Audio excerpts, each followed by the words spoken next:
So our first paper is by Judith Aronson and Paula Summerly. Dr. Aronson is professor of pathology, and Dr. Summerly is curator of the Old Red Medical Museum at the University of Texas Medical Branch at Galveston. Their title is Maude Abbott, an influencer in Texas medicine and museology. So over to you, Judith and Paula. Good afternoon. The title, Dr. Maude Abbott, an influencer in Texas medicine and museology, draws on a word that was entered into the Merriam-Webster dictionary in 2019, and I thought it was highly appropriate term to describe Dr. Maude Abbott. So I want to follow with a slide which has a quote from Dr. Anne-Marie Adams' article Encountering Maude Abbott. Abbott's quote, Abbott's research generated global networks and was foundational in the rise of the medical museum, end quote. And part of Dr. Abbott's influence has impacted the development of a new medical museum at the University of Texas Medical Branch at Galveston, but more of that later. So let's move on with some of the historical discussions. So I'll begin with a brief outline of the Pathological Museum at UTMB, and then we'll discuss some of the correspondence between Dr. Maude Abbott and Dr. Paul Brindley, who was professor of pathology at UTMB. We'll also show you a timeline of Dr. Abbott's enduring influence in Texas and discussion of her consultation, collaboration, and confidence. Okay, next, sorry. Okay, this is the magnificent medical department of the University of Texas, which opened in September 1891. The official name of the building is the Ashbel Smith Building, but everyone calls it Old Red. That's the fond name for beautiful Old Red. It's a Romanesque revival style building designed by a local architect, Nicholas Clayton. And this is a blueprint of Clayton's longitudinal section through Old Red. And the lines through the slides designate number one shows you the cross-section through the anatomical dissection laboratory, which extended across the third floor, and there were amphitheater upper perimeters east and west of the building. And number two designates the seating area behind the amphitheater seating area, which housed the museums of anatomy in the east and pathology in the west.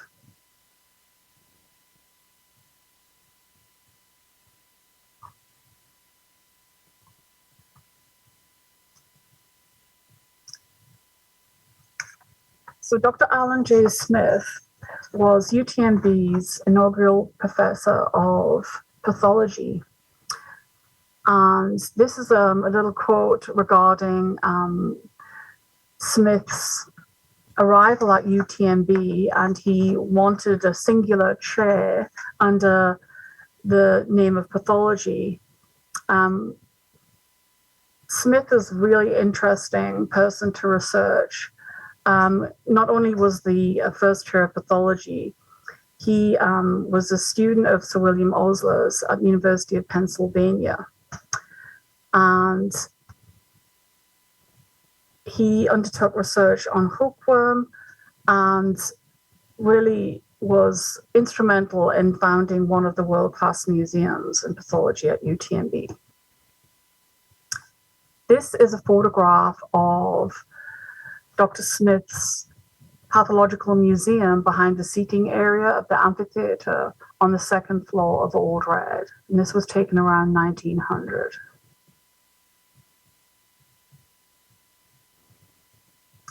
Given it's Women's History Month, I could not resist in sharing some of the stories of some of the pioneering women at UTMB. Some of whom were contemporaries of Dr. Maude Abbott. The first woman to graduate from the School of Medicine was Marie Delalondre Dietzel in 1897. Dr. Marie Charlotte Schaefer was one of the first woman on the UTMB School of Medicine faculty in 1927. Dr. Anna Marie Mary Bowie was graduated from UTMB in 1920 and became an assistant in pathology thereafter. So the expansion of the medical school and the faculty really from 1891 up to 1925, Old Red could not cope with just the huge increase in staff and so on. So the new laboratory building opened just opposite of Old Red, and this is an image of it during the early days. It was called the New Laboratory Building, but it was subsequently named after William Keeler, UTMB's first professor of anatomy, who came from Edinburgh to Galveston in 1891.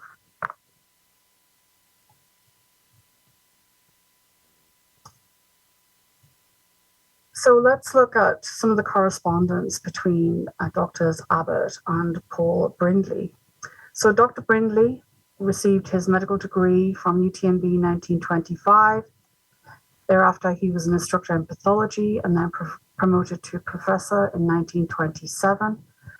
Professor and chairman of the Department of Pathology from 1929 to 1954. His research interests include aneurysms, malignant diseases, and Madura foot. And I'm pleased to say we have several specimens prepared by Dr. Brinley in the Pathology Museum to the present day. This is a photograph which features in Dr. Brindley's scrapbook, and it shows you just the extent the museums had grown to in 1929. And this photograph was taken in the new laboratory building. And I cannot really underestimate the importance of the museums at the University of Texas Medical Branch from 1891 until the mid-1950s. A conservative estimate across the museums of anatomy, pathology, and surgical pathology, we had around 7,000 specimens. So I wanted to look at some of the correspondence, which is part of the Oslo Library and Maude Abbott collection, linking Dr. Abbott with the University of Texas Medical Branch at Galveston. And this is a snippet from a letter dated September 8th, 1932. And in this letter, she's asking Dr. Brindley to share a copy, a reprint of a recent article with Dr. Dawson. And I became very interested in finding out more about Dr. Dawson. And so I want to share some of that information next. So Dr. Dawson was born in Nova Scotia in 1894. He received a Rhodes Scholarship in 1919. And I've highlighted his connection with Dr. Abbott until I heard the paper this morning. I had never thought about what was the connection between Dr. Abbott and Dr. Dawson. So the paper this morning helped address that conundrum. I'm sure Dr. Abbott and Dr. Dawson met at the Women's Medical College in Pennsylvania. So this is more of Dr. Dawson's achievements. Professor of physiology and then promoted to professor of pharmacology in 1927. And his research interests included congenital heart disease, carbon monoxide poisoning, and the treatment of malaria. So in the same letter, it continues, please tell Professor Dawson when in Europe, and she went to England and she presented our exhibit on the clinical classification of congenital cardiac disease. And so it just demonstrates Dr. Abbott's generosity. And this is part of one of those exhibits. And if you'll notice the second top left, the congenital tricuspid insufficiency or Epstein's anomaly, which my colleague, Dr. Aronson, will discuss more about.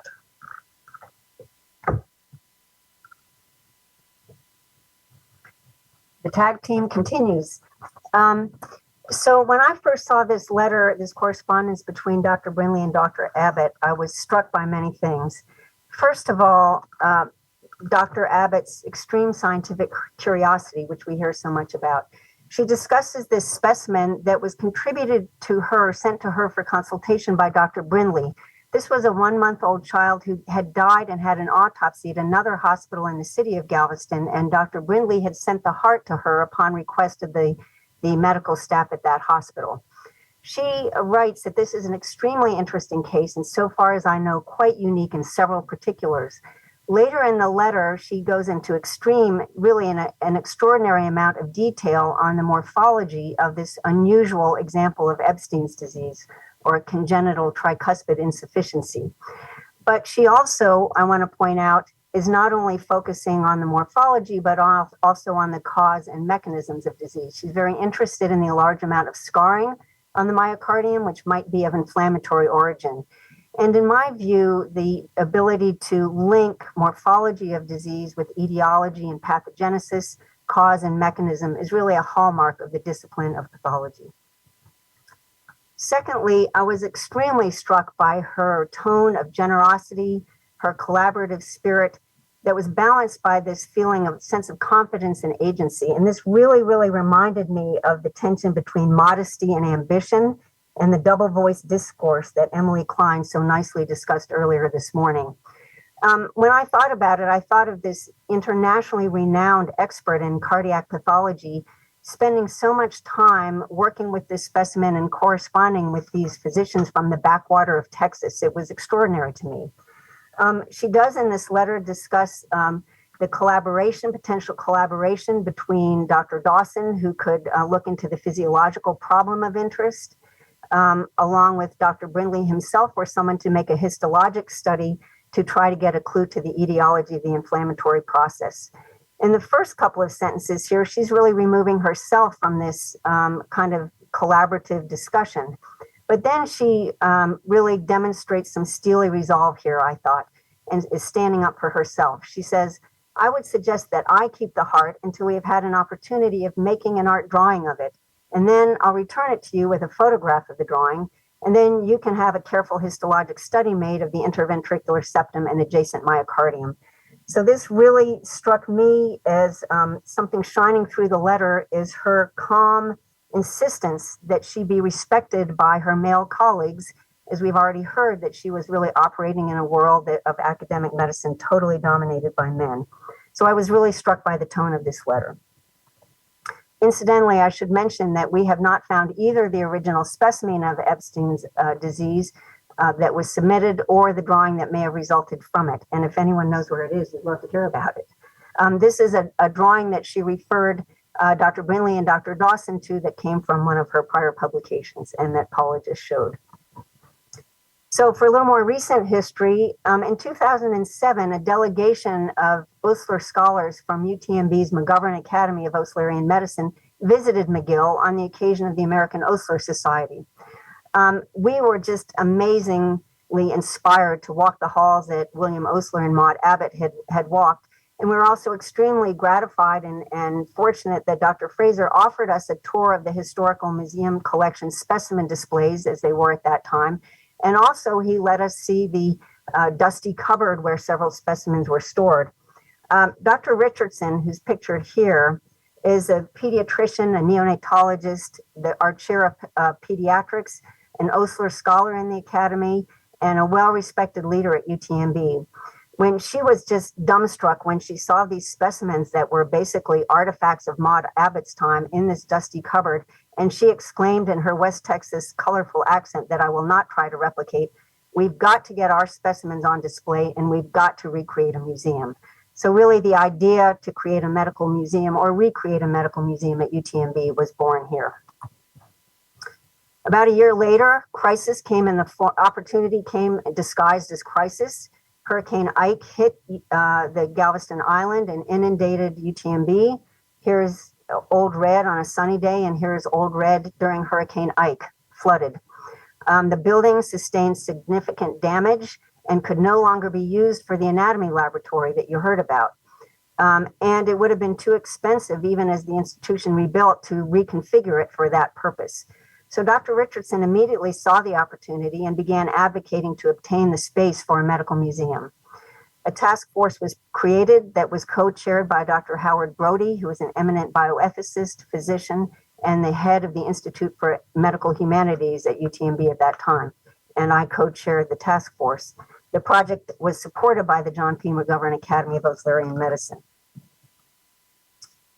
So during this time, as the task force began its work, I did create an elective in Auxiliary pathology. And the intent was that medical students would have an opportunity to create some kind of annotation material for some museum specimens that we still had.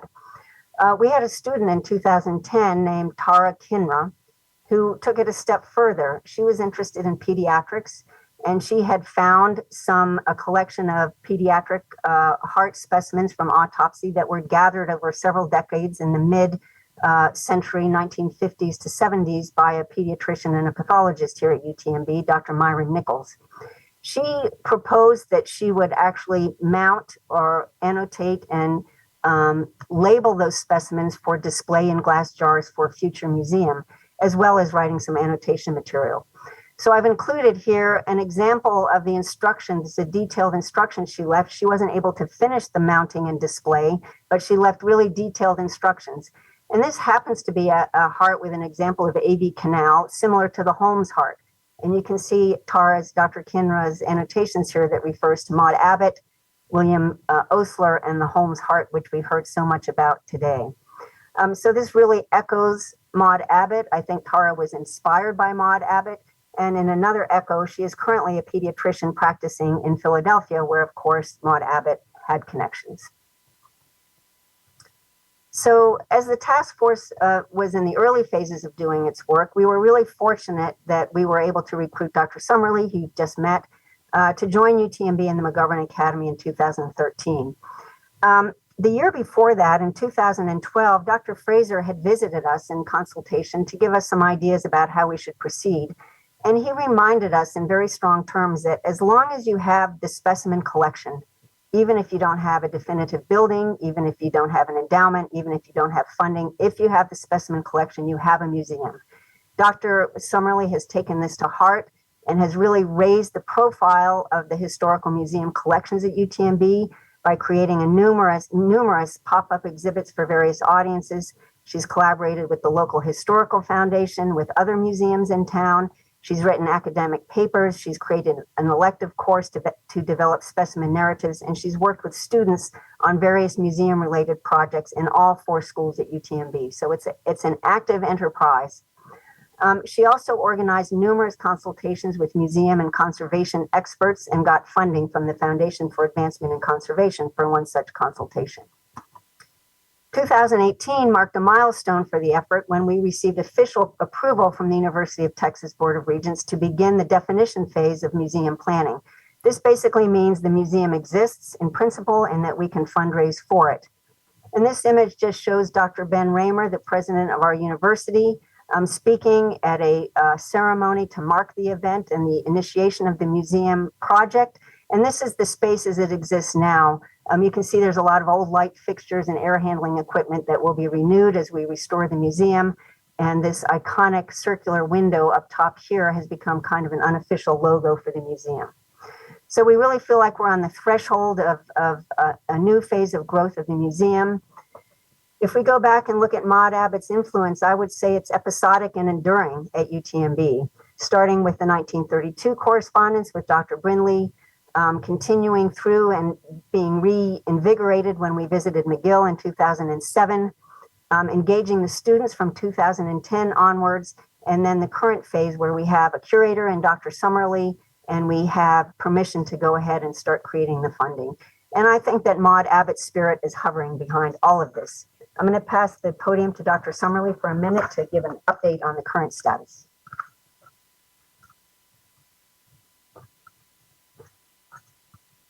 Thank you, Dr. Aronson. I just wanted to share several images taken on the third floor of Old Red during several decades. And this is the space that will house the new museum. And this space was initially Dr. William Keeler's anatomical laboratory, which was described once as the finest dissecting hall in America. And when Dr. Keeler left Edinburgh in 1891, he decided he was going to set up his museum inspired by the Hunter brothers. So this is just to end with a rendering. It's very recent that shows the third floor of Old Red and the new medical museum and the iconic window, which survived during the 1900 storm that Dr. Aronson just mentioned.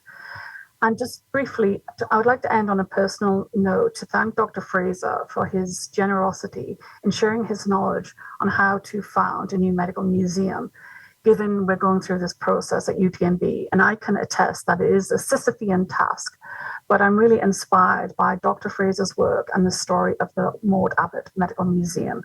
Thank you for your attention.